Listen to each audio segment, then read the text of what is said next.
우리는 지난 주간 계속 민수기 말씀을 함께 읽었는데 민수기 18장부터 24장까지 말씀을 함께 읽어왔습니다. 시내산을 출발한 때가 출애굽 이후에 약 제2년 2월 달에 출애굽에서 약속의 땅 가나안으로 이제 진군을 시작합니다. 그런데 우리가 살펴본 것처럼 38년 동안 광야 여정을 마치고 이제 출애굽한 지 제40년 1월이 될 때 그들이 가데스라고 하는 곳에 또다시 도착합니다. 원래 38년 전에 이 가데스에 그들이 도착을 했는데 우리가 전에 살폈던 것처럼 이스라엘의 정탐꾼들의 이 보고가 불신앙적인 보고를 했고 신앙적인 보고가 있었음에도 불구하고 이스라엘 백성들의 다수는 신앙적인 보고에 귀를 기울인 게 아니라 대다수의 그런 부정적인 보고를 듣고는 또 하나님을 향해서 원망하고 불평하는 일을 하게 되면서 그들이 이 바란 광야를 중심으로 해서 한 38년이라고 한 시간 동안 이 광야에서 방황하는 삶을 살게 됩니다. 그래서 38년이 지나서 이제 출애굽 이후 제40년 1월이 될 때 또다시 이 가데스라고 하는 곳 원점으로 다시 돌아온 겁니다. 돌아와 있으면서 이제 이스라엘 백성들이 이 가데스라고 하는 곳에서 가나안 땅을 요단강을 중심으로 서편, 동편 나누는데 이 가데스라고 하는 지역에서 서편으로 바로 올라갈 수가 있는데 이 가나안 칠족들을 맞서 싸우는 게 쉽지 않았던 모양입니다. 그래서 가나안의 서편 쪽으로 올라가는 게 아니라 가나안 동편, 요단강을 중심으로 해서 가나안 동편 쪽으로 행로를 정하고 그 행로를 통과하는 중에 가장 먼저 빠르게 통과할 수 있는 곳이 어디냐면 에돔이라고 하는 곳입니다. 에돔. 이스라엘에게 있어서는 형제의 나라죠. 그래서 이 에돔 왕에게 정중하게 이스라엘 백성들이 정중하게 부탁합니다. 우리가 당신의 땅을 좀 통과하게 허락해달라 이렇게 간청을 하지만 이 에돔의 왕이 이것을 허락하지 않게 됩니다. 그래서 이스라엘 백성들이 에돔 땅으로 바로 통과하지 못하고 에돔 땅이 있는 곳으로 아래로 다시 쭉 내려와서 우회하면서 요단 동편 쪽으로 길을 가게 되는 거예요.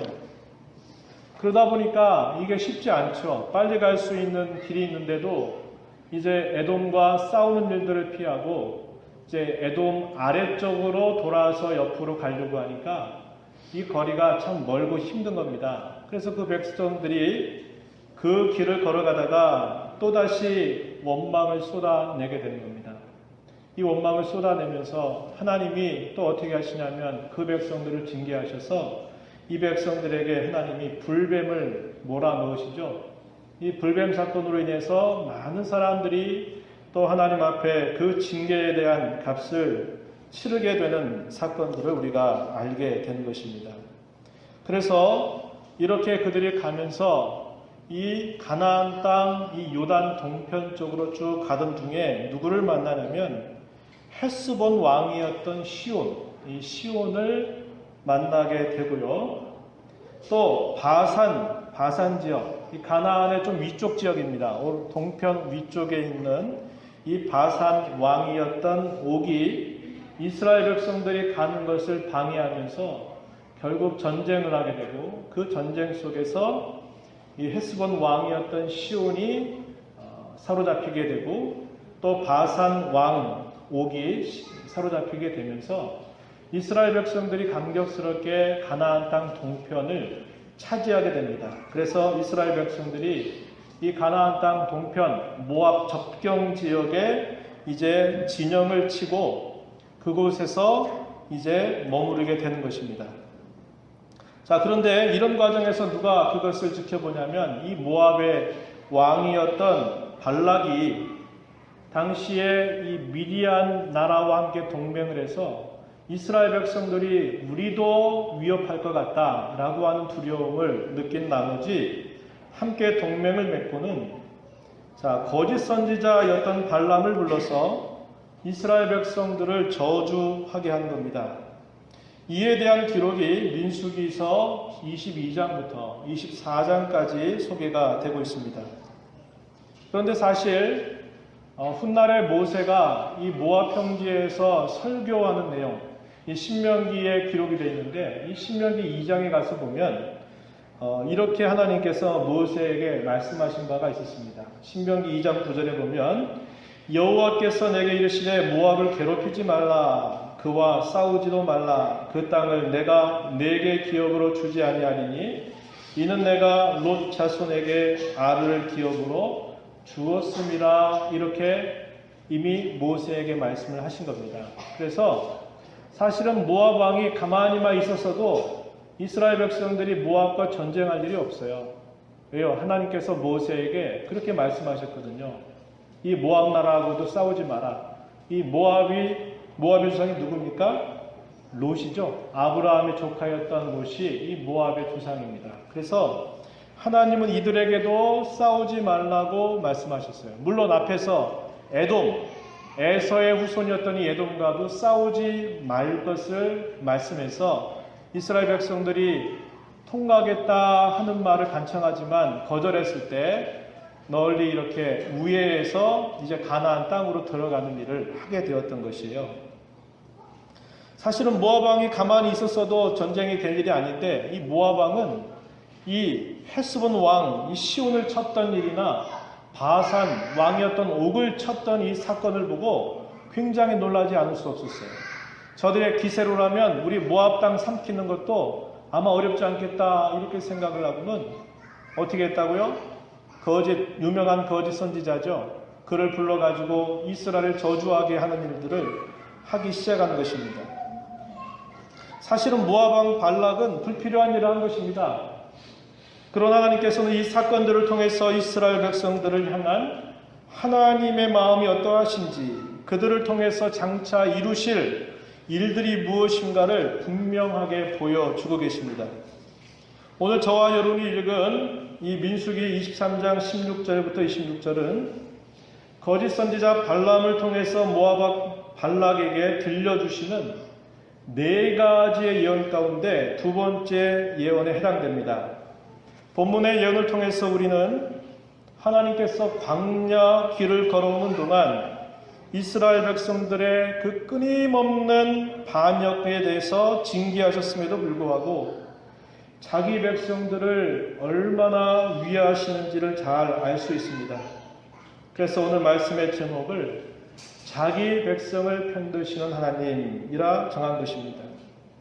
이것이 오늘 우리를 향한 하나님의 본심이고 변함없는 사실임을 깨닫고 하나님의 마음을 잘 알아들이면서 섬겨 사는 저와 여러분이 되기를 다짐하는 시간이 되기를 바랍니다. 자, 먼저 우리가 이 내용들을 살펴볼 때 첫 번째는 저주를 축복으로 바꾸시는 하나님의 모습을 우리가 확인하게 됩니다.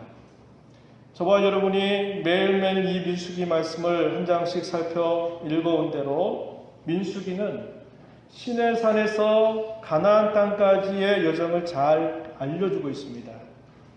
하나님은 이스라엘 백성들에게 어떤 분이시고 반면에 이스라엘 백성들은 하나님 앞에 어떤 자들인가 그것을 아주 극명하게 대조적으로 보여줍니다. 그게 무엇인가요?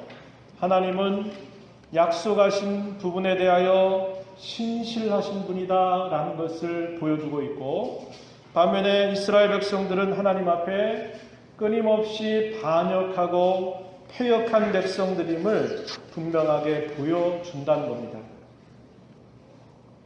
오늘 본문 속에서 하나님께서는 그럼에도 불구하고 자기 백성들을 위해서 이방의 악한 군주 이 발락 앞에서 거짓 선지자 발람의 입술을 온전히 주장하셔서 저주가 아니라 축복을 선언하게 하십니다. 3번에 걸친 이 저주의 시도가 있게 되는데요. 이 모압 왕 발락은 이 발람을 데리고 3번씩이나 장소로 옮겨가면서 이스라엘 백성들을 저주하게 합니다.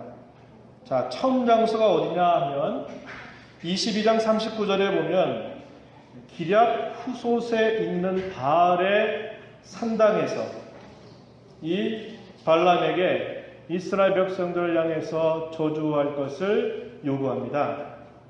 두 번째는 장소를 또 옮겨가서 어디로 가냐면 23장 14절에 보면 비스가 꼭대기라고 하는 장소로 옮겨가서 역시 거기서 또 이스라엘 백성들을 저주하기를 촉구하죠. 마지막 장소가 어디냐면 23장 28절 가서 보면 부올산 꼭대기에서 또 역시 이 발람을 또 앞세워서 이스라엘 백성들을 저주하게 하는 겁니다. 자, 한 장소가 안 되면 이방 사람들의 생각은 어떻게 생각할까요?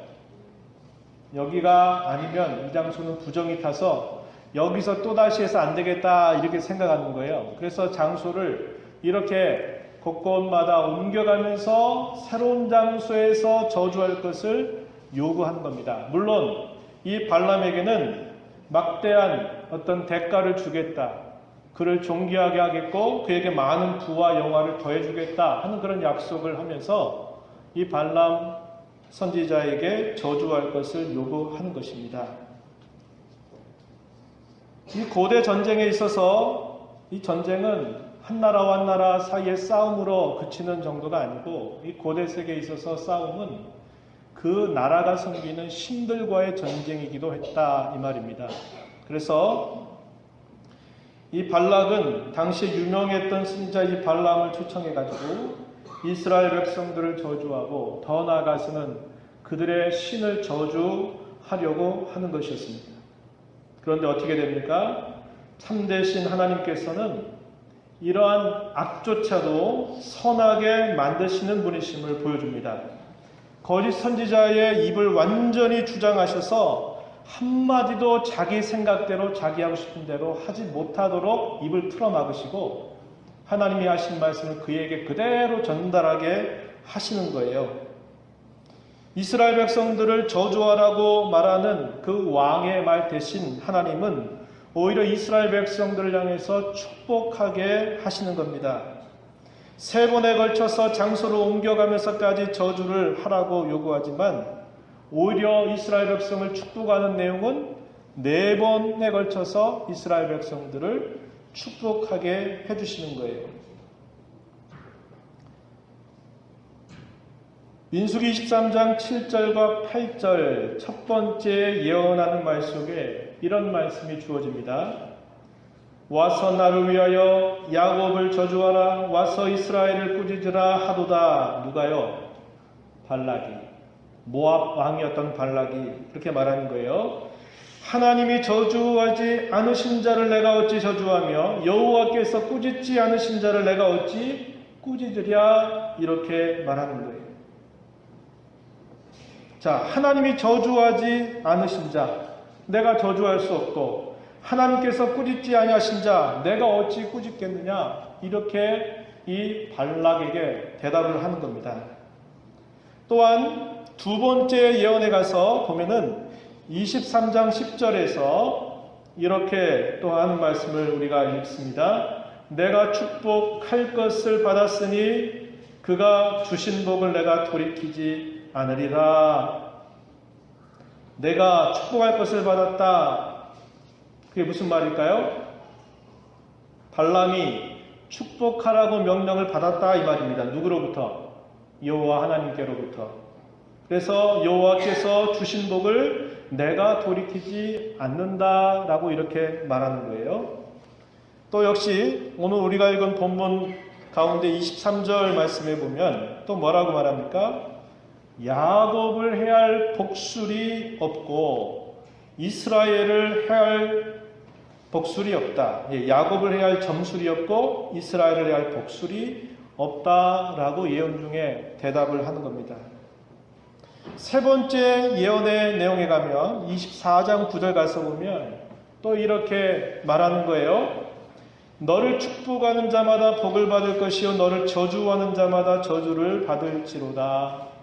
이스라엘을 축복하면 그 축복하는 사람에게 축복이 임할 것이고 이스라엘을 저주하면 그 저주하는 사람에게 저주가 임할 것이다.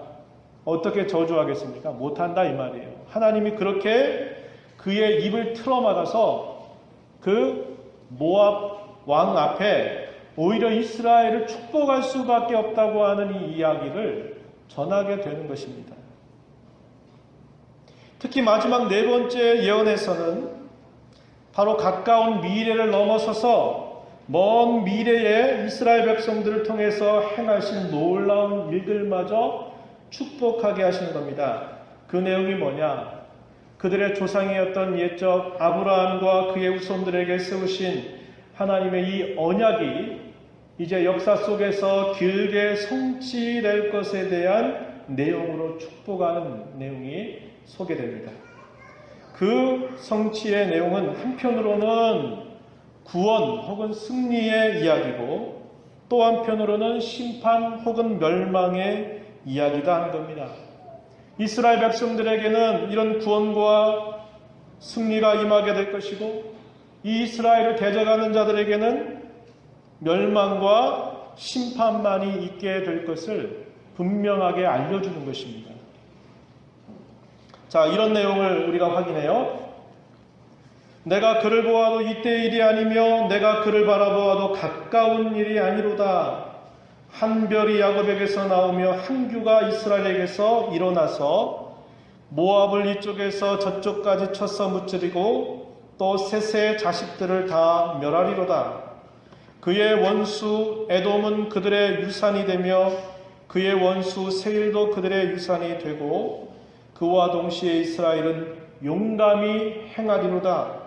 주권자가 야곱에게서 나서 남은 자들을 그 성읍에서 멸절하리로다. 이렇게 예언하는 겁니다. 24장 17절부터 19절 말씀에 이렇게 마지막 예언을 하게 되는 내용을 우리가 확인하게 되는 거예요. 이스라엘 백성들을 향한 저주를 축복으로 바꾸시는 것을 통해서 하나님은 그들을 편들어 주시는 분이심을 분명하게 알려주고 계십니다. 우리는 발람의 두 번째 예언, 오늘 우리가 읽은 이 본문 말씀에서 하나님이 과연 누구이신가? 하나님께서 어떻게 자기 백성들을 편들어 주시는가 하는 내용들을 우리가 확인할 수 있는 겁니다. 자, 본문 가서 한번 살펴보시죠. 자, 첫 번째는 뭐냐면 하나님은 변함없이 자기 백성들을 대하신다는 거예요. 그리고 그들에게 약속하신 것을 반드시 이루어 주신다라고 말씀하시면서 이스라엘 백성들을 편들어 주고 계십니다. 19절 말씀 가서 보면 하나님은 사람이 아니시니 거짓말을 하지 않으시고 인생이 아니시니 후회가 없으시도다. 어찌 그 말씀하신 바를 행하지 않으시며 하신 말씀을 실행하지 않으시랴. 이렇게 표현하고 있는 거죠. 하나님은 변치 아니하십니다. 하나님은 사람이 아니시죠. 하나님은 하나님이시다는 사실을 분명하게 말해줍니다. 하나님은 거짓말을 하지 않으시고 당신께서 하신 그 일에 후회하시는 분이 결코 아니시다라고 이렇게 알려주고 있다는 겁니다. 또한 그분이 말씀하신 것, 약속하신 것, 그것은 반드시 이루시고 성취하시는 분이심을 이 말씀을 통해서 분명하게 보여주고 있는 거예요. 자, 두 번째는 21절에서 확인하는데, 두 번째는 그 백성들을 한량없이 용서하신다라고 말씀하시면서 그 백성을 편들어 주시고 계시다는 겁니다. 하나님께서는 자기 백성들의 허물과 반역을 보지 않으십니다. 허물과 반역을 아무것도 아니라고 생각하시는 것이 아니라 이게 허물도 아니고 반역도 아니라고 보시는 게 아니라 분명하게 허물이고 반역인데 이것을 한량없이 용서하신다라는 뜻입니다. 그 이유가 무엇일까요? 그것은 장차 행하실 구원의 일 때문입니다. 즉 예수 그리스도로 말미암아 이루실 그 구속 때문임을 우리는 성경의 긴 조망을 통해서 우리는 알게 되는 것이에요. 잘 아신 바와 같이 하나님은 그분의 속성상 자신을 바꾸실 수 있는 분이 아니에요. 하나님이 가지고 계신 속성상 자기 백성들이라도 그 백성들이 하나님 앞에 끊임없이 반역을 하고 패역을 하신다면 그것을 그냥 간과하실 수 있는 분이 아닌 거예요. 왜 그렇습니까? 하나님은 공의로우신 분이기 때문이라는 거죠. 그런데 하나님께서 오늘 말씀처럼 그 백성들의 허물과 반역을 보지 아니하신다라고 말씀하시는 것은 그럼 무슨 뜻일까요? 그것은 그들이 행하는 허물보다도 그들이 행하는 반역보다도 더 큰 대가 혹은 속죄의 값을 지불하실 것이기 때문인 겁니다. 그게 뭡니까? 곧 그의 사랑하시는 아들을 내어주신 것이라는 사실이에요. 우리 로마서 8장 32절로부터 34절에서 이러한 말씀을 확인할 수 있어요. 자기 아들을 아끼지 아니하시고 우리 모든 사람을 위하여 내주시니가 어찌 그 아들과 함께 모든 것을 우리에게 주시지 아니하겠느냐. 누가 능히 하나님께서 택하신 자들을 고발하리요 의롭다 하신 이는 하나님이시니 누가 정죄하리요. 죽으실 뿐 아니라 다시 살아나신 이는 그리스도 예수시니 그는 하나님 우편에 계신 자요 우리를 위하여 강구하시는 자시니라. 이렇게 말씀하고 있다 하는 겁니다. 그러나 우리가 이 말씀을 오해하면 안 되죠. 어떻게 오해하면 안 되겠습니까? 하나님은 내가 짓는 죄보다도 내가 행하는 허물보다도 패역보다도 반역보다도 더 큰 대가를 나를 위해서 예비하셨으니 내가 대충 살아도 언제든지 그거 붙잡으면 되겠다 이런 생각 가지고 살아서는 안 된다 이 말입니다. 그렇게 생각할 수 없고 그렇게 살아갈 수 없는 거예요. 오히려 반대로 그분이 나를 이렇게 이 죄 가운데서 내 죄값을 짊어지시려고 그렇게 큰 사랑을 그 큰 희생을 나를 대신해서 받아주셨으니 내가 이 죄로부터 벗어나야 되겠다. 내가 이 죄와 끊고 살아야 되겠다 하는 거룩한 다짐을 한 것이 그 은혜를 아는 자의 마땅한 태도임을 우리는 절대로 잊어서는 안 되는 거예요. 세 번째는 하나님은 어떻게 그 백성을 편들어 주신다 말씀하시느냐. 모든 대적자들로부터 승리하게 하신다 이렇게 말씀하심으로써 하나님께서 자기 백성을 편들어 주실 것을 약속하고 계시는 겁니다. 자, 본문 22절 가서 보면 하나님이 그들을 애굽에서 인도하여 내셨으니 그의 힘이 뭐와 같도다? 들소와 같도다 그랬어요. 또 24절 가서 보면 이 백성이 암사자같이 일어나고 수사자같이 일어난다 라고 이렇게 말씀합니다. 이 백성을 대적하는 한 그 누구도 이 백성들로부터 승리하지 못한다는 거예요. 왜? 하나님께서 그들의 편이 되어 주셔서 그들 대신 싸워 주실 것이기 때문이라는 겁니다.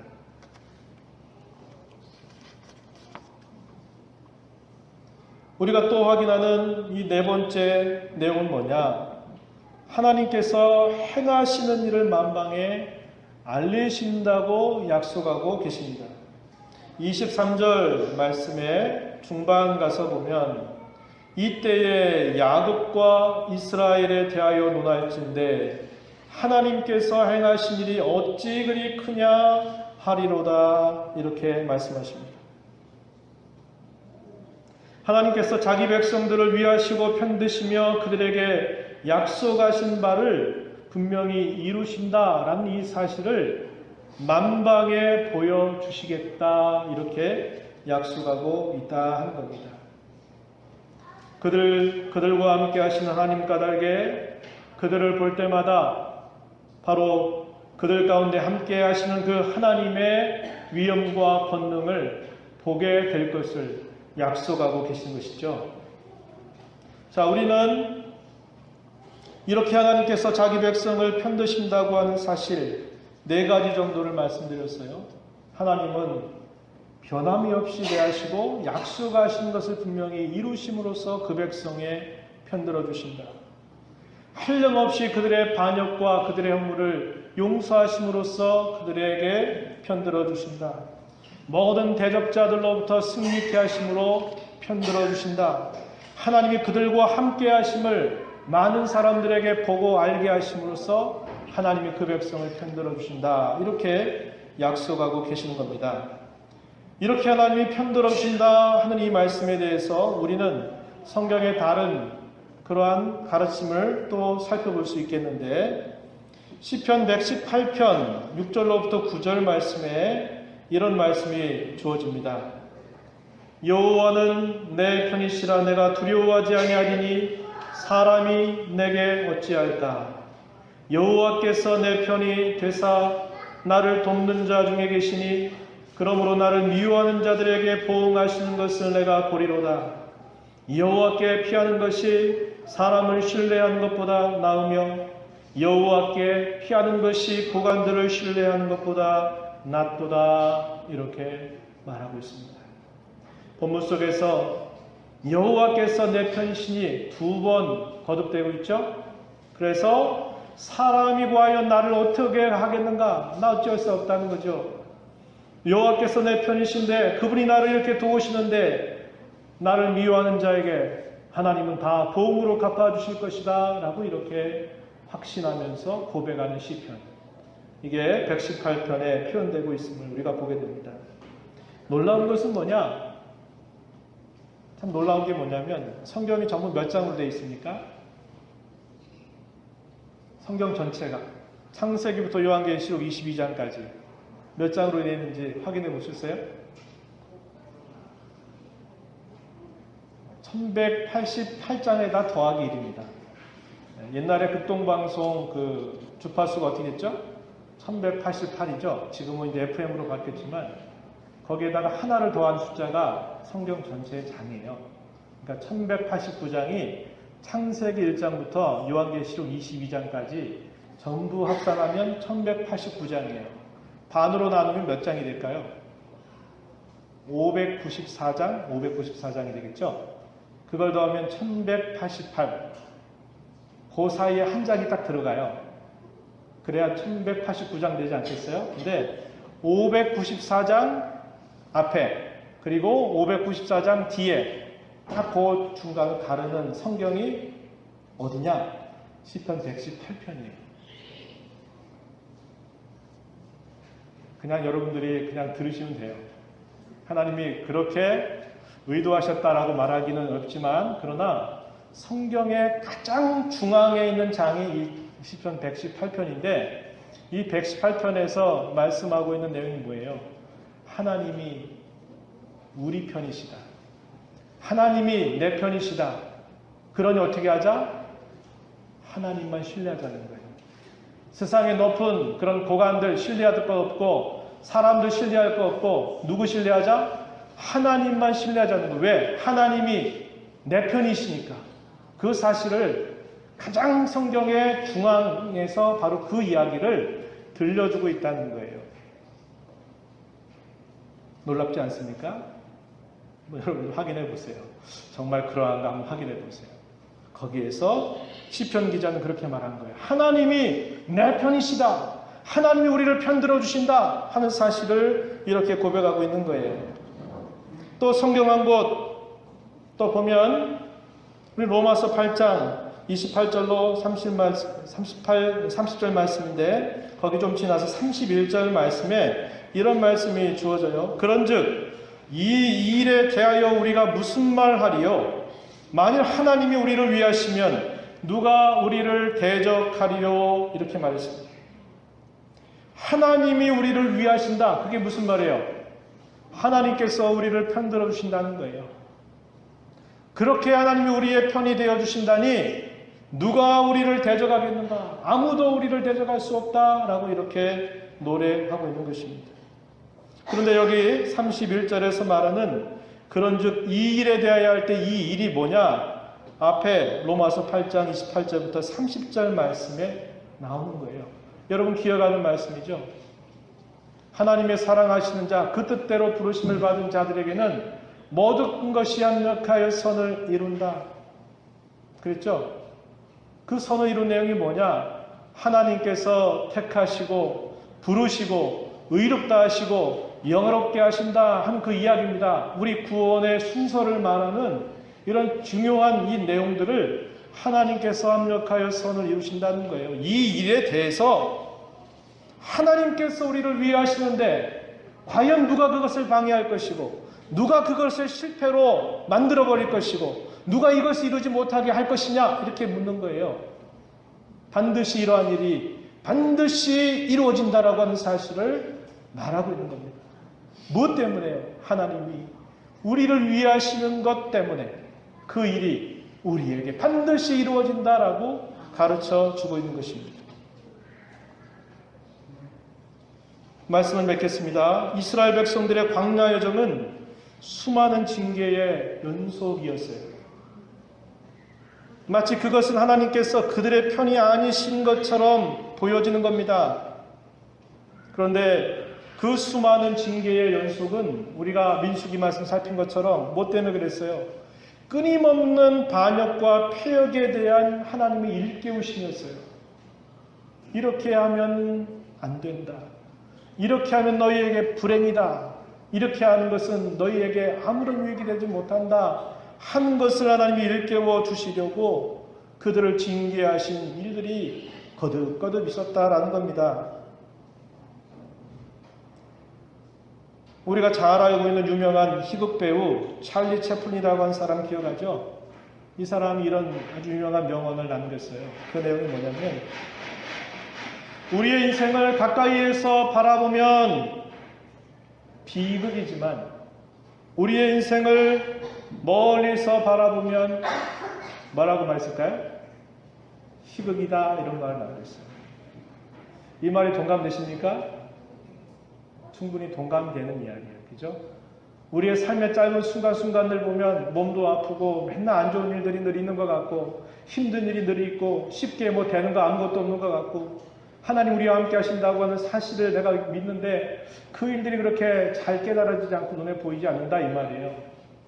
그래서 우리가 짧게 바라보면 아유 신앙걸음이 쉽지 않구나 어렵구나 신앙생활하는 거 녹록하지 않구나 하는 것도 우리가 많이 느끼게 돼요. 그런데 여러분 넓게 그것을 지나간 세월을 쭉 생각해 보면 그게 어떻게 보입니까? 야 하나님이 여기까지 나를 도우셨다. 에베네셀 하나님께서 이렇게 내 삶을 준비하셔서 오늘에 이르게 하셨다고 하는 사실을 우리가 그때 좀 정확하게 보는 안목을 갖게 된다는 사실이에요. 우리의 삶도 가까이에서 바라보면 하나님께서 우리를 이처럼 위하고 계신다는 놀라운 사실을 잘 모를 수 있어요. 우리 눈에 잘 안 보일 수가 있다 이 말입니다. 그러나 우리가 보지 못하는 수많은 순간순간 하나님께서는 저와 여러분을 위해서 끊임없이 일하고 계신다는 사실을 여러분 기억하고 계십니까? 사실상 이 발락, 모압 왕이었던 발락이 이스라엘 백성을 향해서 저주해달라고 이 발람 선지자를 초청했던 일, 그리고 그 가운데서 3번씩이나 장소를 옮겨가면서 저주해달라고 그렇게 했던 그 일, 그러나 결과는 4번의 축복을 이스라엘 백성들 향해서 했었던 그 일, 이스라엘 백성들은 모르는 일들이었어요. 모르는 일들이었다 이 말입니다. 이스라엘 백성은 뭐 했을까요? 모압 평지에 진치고 있었다 이 말이에요. 하나님이 언제 우리를 인도하실지를 기다리고 있었다 이 말입니다. 구름기둥으로 불기둥으로 하나님이 우리 앞서가시면 이제 짐 꾸려서 하나님 앞서가신 대로 따라갈 것을 기다리고 있었던 거예요. 언제 또 하나님 우리를 가라고 하신지 모르겠다 기다리고 있는 동안 그 아까 얘기했던 이 3곳 바알의 산단에서 비스가 산꼭대기에서 부올의 산꼭대기에서 어떤 일이 일어났어요? 그 백성을 저주하라고 그렇게 하지만 저주가 아니라 뭐예요? 하나님 축복으로 바꿔주시죠. 누가 하신 일입니까? 누가 하신 일이에요? 하나님께서 하신 일이잖아요. 그래서 우리 시편의 고백처럼 여호와께서는 주무시지도 아니하시고 졸지도 아니하시고 자기 백성의 출입을 주장하신다. 그 백성들을 인도하신다, 지키신다, 일하신다 이렇게 고백하는 거예요. 우리가 깨닫지 못하는 삶의 수없이 많은 순간순간들은 하나님께서 저와 여러분을 위해서 편들어서 일하고 계심을 우리는 기억해야 합니다. 우리를 언제나 변함없이 대하시면서 약속하신 바를 이루어 주시고, 우리를 한량없이 그리스도의 그 대속의 공로의 근거에서 저와 여러분을 한량없이 용서하시고, 모든 대적자들 앞에서 어떤 역경과 혼란 속에서도 우리를 이기게 하시고 감당하게 하시며, 마침내 하나님께서 저와 여러분과 함께 하심을 모든 사람 앞에서 드러낸다고 하는 이 확고한 사실을 우리는 믿음으로 굳게 붙잡아야 된다 이 말이에요. 그리고 우리가 이제 뭡니까? 그러한 하나님을 향해서 우리의 마음을 다해서 하나님을 사랑하고, 하나님만으로 만족하고, 하나님으로 즐거워하고, 하나님의 이름을 우리의 삶 속에 드높이는 삶을 살아가는 일, 우리가 여호와 하나님이 저와 여러분을 편드신다고 하는 이 사실을 굳게 확신하고 신뢰하면서 우리가 하나님 앞에 갖고 살아가야 할, 놓쳐서는 절대로 안 될 우리의 신앙의 잘세임을 이 시간 다시 한번 주님 앞에서 확인하면서 이 한 주간 살아가는 여러분의 삶 속에서 모든 일들 속에서 기뻐하십시오. 하나님이 내게 이렇게 편들어 주고 계시다고 하는 사실을 붙잡으십시오. 내가 눈이 어두워서, 상황에 내가 눈이 멀어서 보지 못하는 그런 일이 있을지언정 하나님은 저와 여러분을 그대로 방치하시거나 벌하시거나 끝장내시는 그런 분이 아님을 우리가 굳게 믿으면서 그 하나님을 향해서 온전히 신뢰하고, 온전히 하나님만으로 만족하고, 온전히 그분의 이름을 드높이는 자로 저분이 살아가기를 다짐하고 이 한 주간 살아가는 저와 여러분 모두가 되기를 진심으로 축복합니다. 하나님 아버지 감사합니다. 오늘도 귀한 말씀을 통하여서 보잘것없고 가치 없는 그러한 이스라엘 백성들, 한량없이 하나님 앞에 반역하고 허물로 폐역으로 일관된 그들의 삶을 바라보시면서도 하나님은 나는 이 백성을 나의 백성으로 삼았고 나는 저들을 편들어 주신다라고 하는 사실을 이방의 군주 앞에서, 거짓된 이방 종교의 선지자 앞에서 그의 입술을 통하여 하나님이 분명하게 드러내 주셨습니다. 저희들을 그리스도 안에서 하나님의 자녀로 사랑하여 저희들 자녀로 삼으신 저희들을 향한 하나님의 그 마음이 여전히 동일함을 저희가 믿음으로 바라봅니다. 저희들의 삶 속에서 언제나 하나님 우리의 편이 되어주심을 저희들이 바라보면서 우리의 눈앞에 펼쳐지는 상황이 어떠하든지 그것에 우리의 눈과 마음을 빼앗기지 않게 하시고, 언제나 하나님을 바라보게 하시고 하나님만으로 족한 줄 알게 하시고 하나님의 이름을 드높이는 자로 살아가기를 다짐하고 힘써 살아가는 저희 모두가 되게 하옵소서. 예수님 이름으로 기도하옵나이다. 아멘.